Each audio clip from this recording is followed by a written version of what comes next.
Terra Prime does not sleep. It breathes through the lungs of 10,000 cooling fans.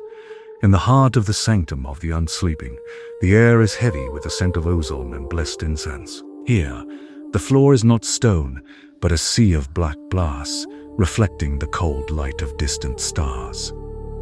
At the center of this cathedral of industry sits the obsidian throne. The gears of the world turn with the weight of our will, and yet I feel a friction, a grinding in the clockwork of the stars. Beside the throne, Queen Isolde stands at the edge of the echo pool, a swirling vortex of liquid data.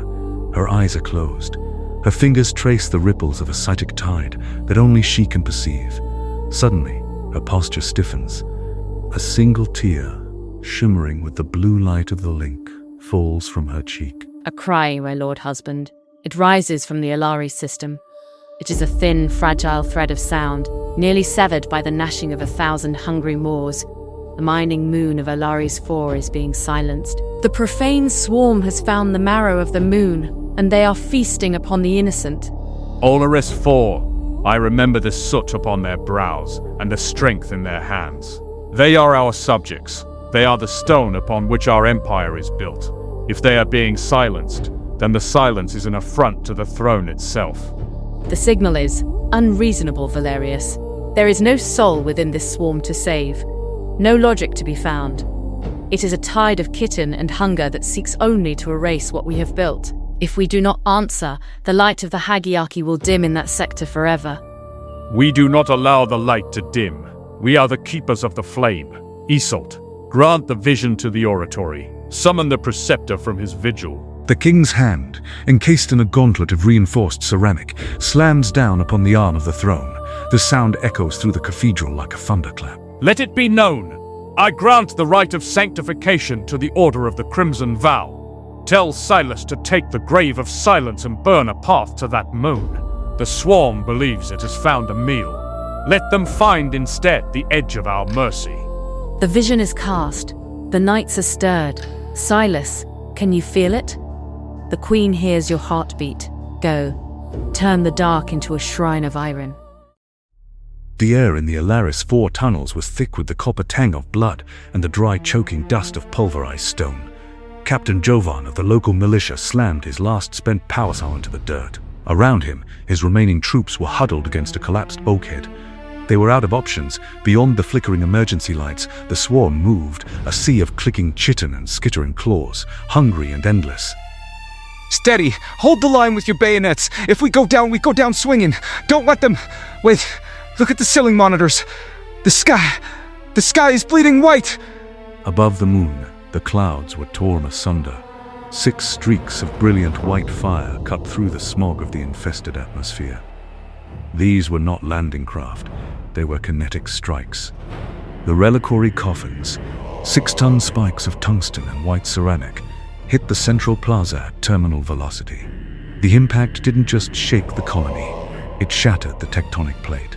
By the stars, they're here.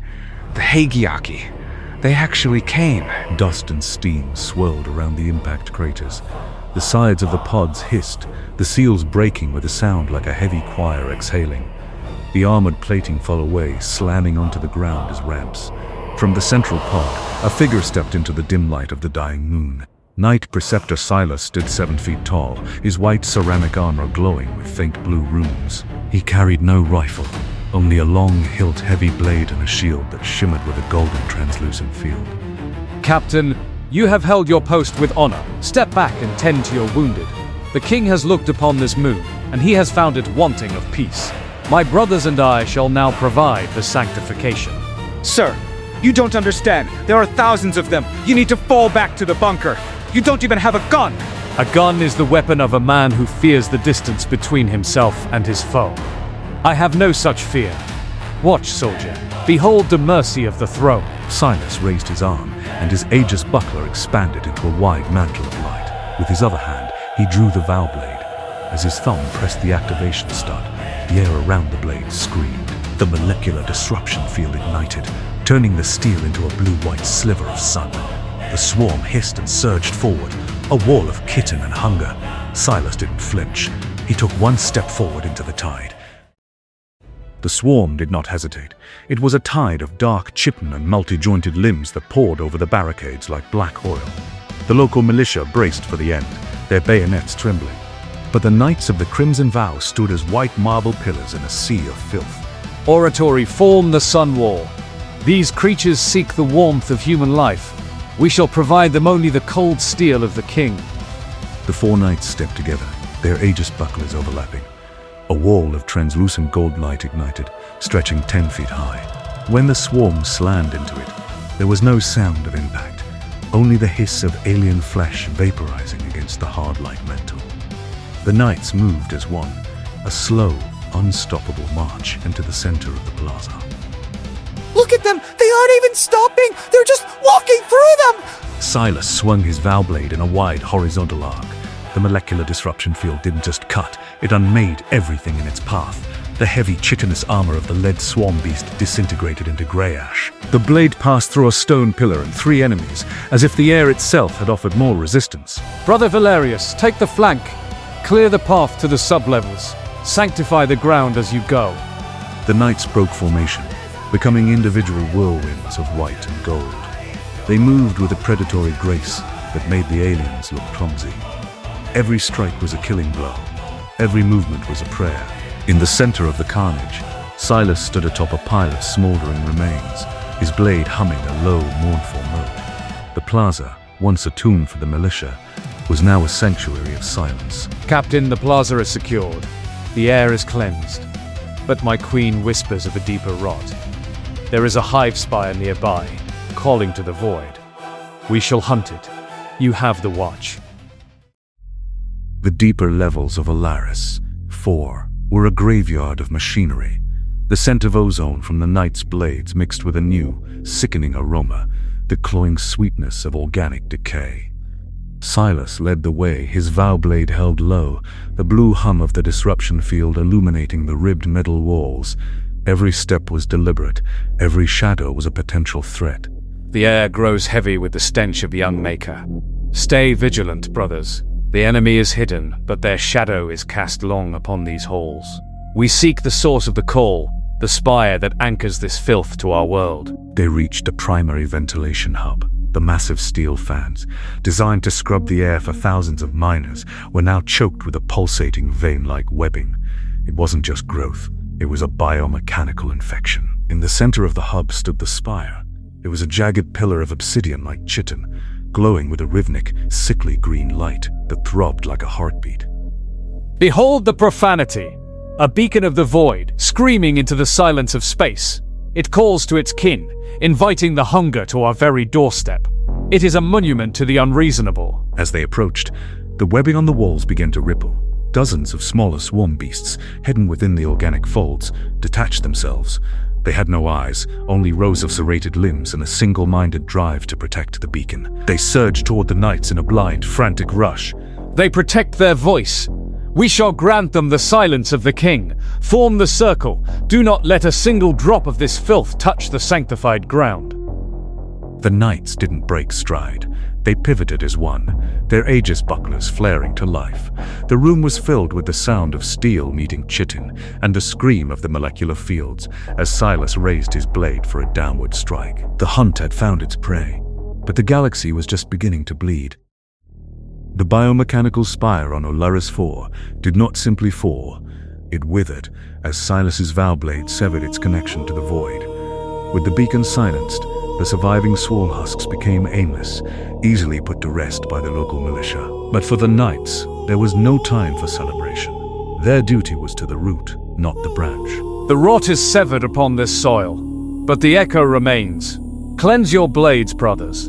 The grave of silence awaits our return. We must follow the thread of this eruption before it entangles another world.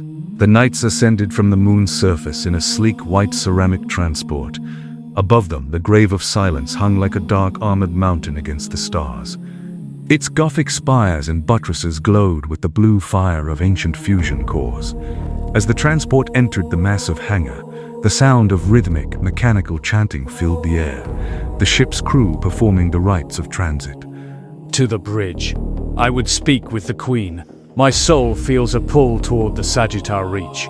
The hunt is not yet finished. On the bridge, the air was cold and thin.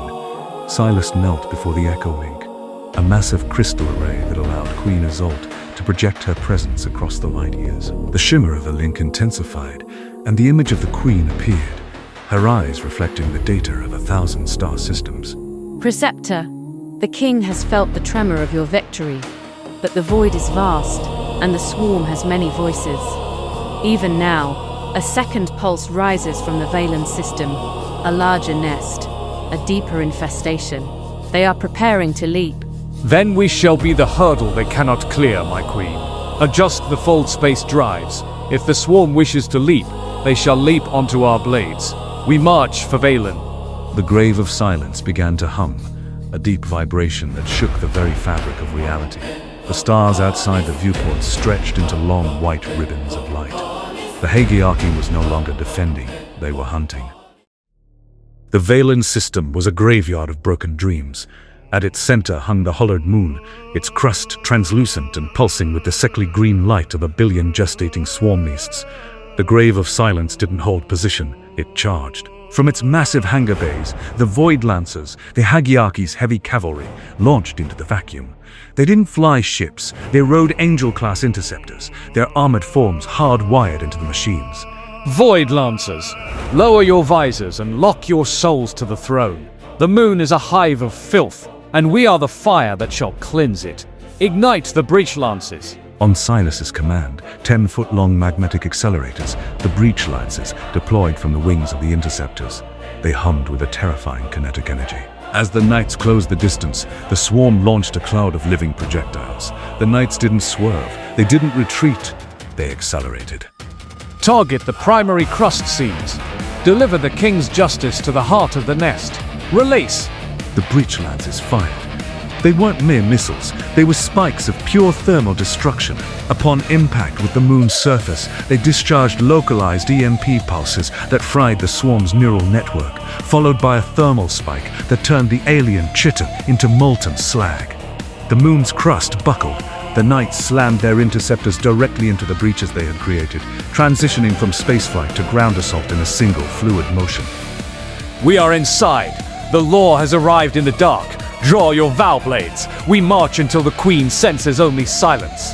The Knights leaped from their burning interceptors, their white ceramic armor scorched by re-entry but intact. They stood in the center of the swarm's nursery, a small circle of light in a world of shadows. The siege of the hollowed moon had begun, and the swarm was about to learn that there is no hiding from the Hagiaki.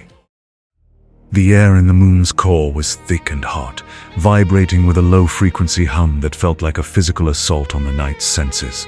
Silas led his oratory through a forest of pulsating biomechanical pillars. Here, the floor was soft, yielding like flesh under their ceramic boots. They had reached the mouth of hell, the central nerve hub where the swarm's collective hunger was given form and direction. Steady your breath, brothers. We tread upon the seat of the unreasonable.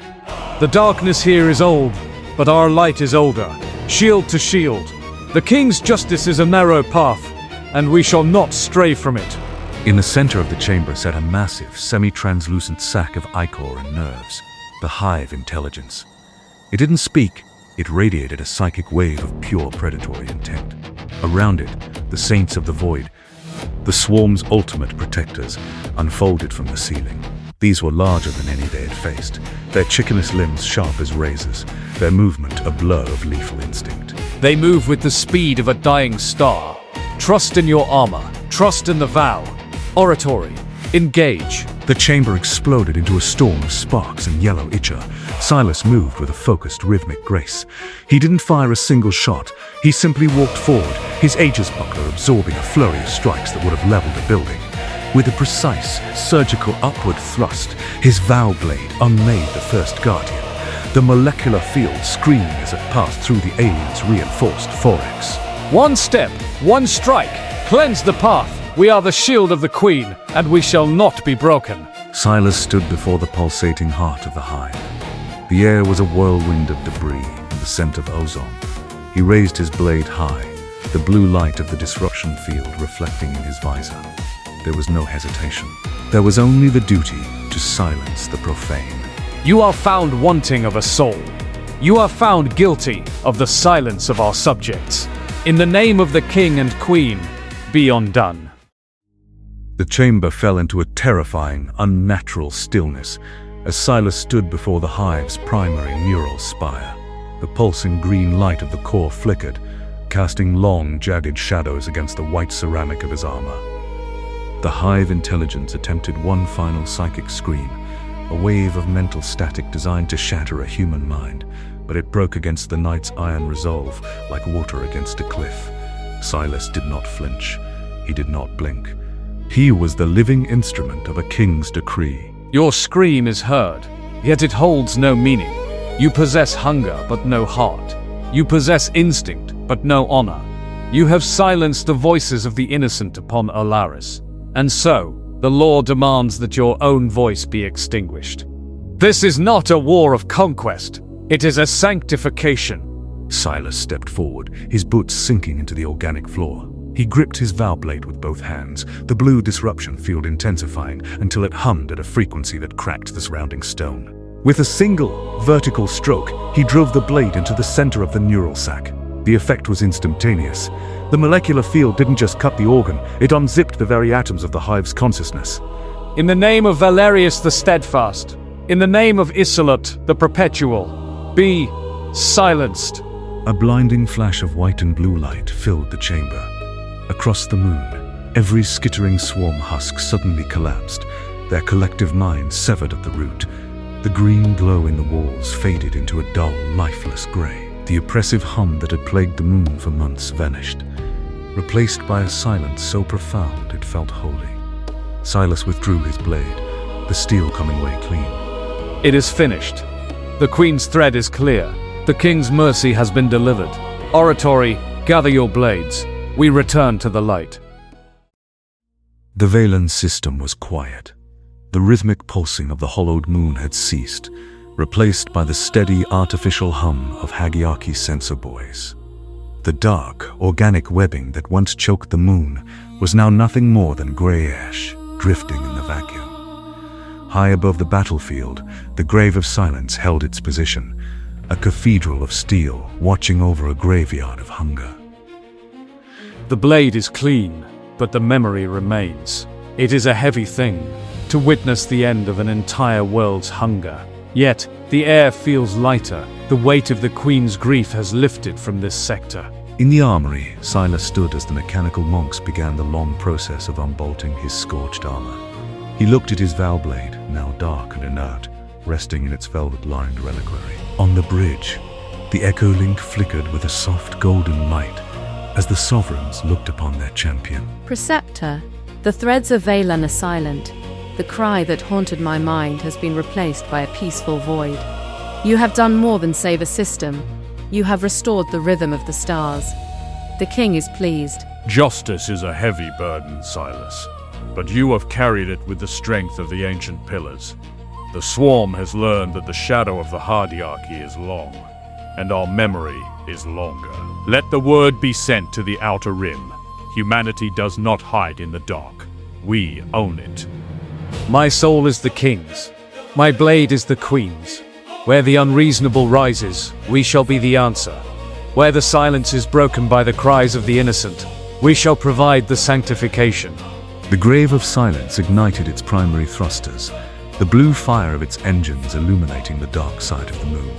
It did not return to Terra Prime. It turned its prow toward the next flicker of darkness on the galactic map. The crusade was far from over. In the universe of endless hunger, the Knights of the Crimson Vow would always be the final meal.